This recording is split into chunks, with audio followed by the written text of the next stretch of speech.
जैसे कि मारने काटने वाले और लड़ने लड़ाने वाले भगवानों को सुना जाना है। जनता जनार्दन द्वारा एकीकृत जनचेतना के तहत सर्वसहमति से हर्षोल्लास सहित अपनी एकलौती बेटी सत्ता का ब्याह तो आप लोगों ने अभी देखा जाना ही नहीं है। इसलिए आप लोग जानते ही नहीं है कि राजा, राज संस्था, धर्म संस्था इत्यादि होता क्या है।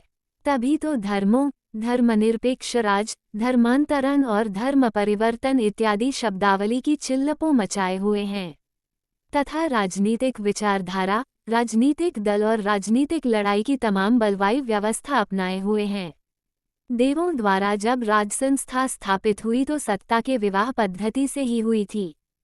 पुनश्च विगत 70 वर्षों में भारत में जन्म लेने वालों और मरने वालों को मिलाकर कुल लगभग 300 करोड़ आए गए होंगे।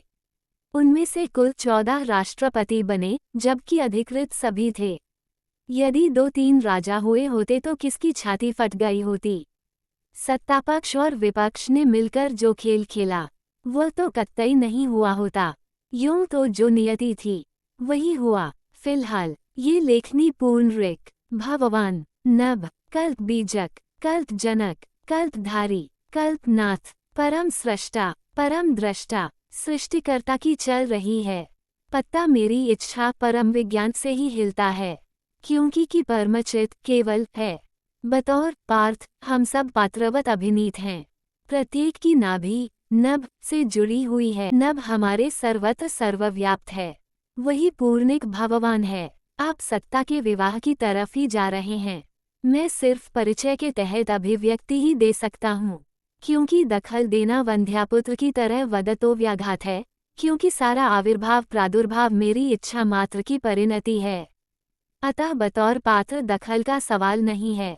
हिमालय और हिमालय की तलहटी से लेकर समुद्र पर्यंत फैले तने भूभाग को हिंदुस्तान जानिए। हिंदुस्तान एक क्षेत्रवाचक शब्द वागर्थ है। हिम मौलिक शब्द है। बाकी आप जानिए कि हिंदू शब्द कब किसने क्यों शब्दकोश में सम्मिलित किया। लक्षणवत इच्छा मात्र से पूर्णिक भगवान नभ में कल्पवृक्ष ब्रह्मांड का आविर्भाव, विकास, ह्रास, अवसान का क्रम ही काल है। यह अक्षवत वृक्षवत बिंदुवत है। इसी बिंदुपट पर सब कुछ चलचित्र की तरह उभरता चला जाता है। प्रत्येक पल कालक्रम की लड़ी ही जानिए। इसीलिए बिना तदर्थ योग सिद्धि के ये कहना संभव नहीं होता है कि अगले पल अथवा कल क्या दृश्य होगा। वर्तमान दौर में झूठ दहाड़ रहा है और सच को ललकार रहा है। सर्वत्र झूठ की शक्ति का झंडा लहरा रहा है। सच बीजवत विश्राम मुद्रा की चिर निद्रा में है, अतः सच की शक्ति का कोई अनुमान नहीं लग रहा है।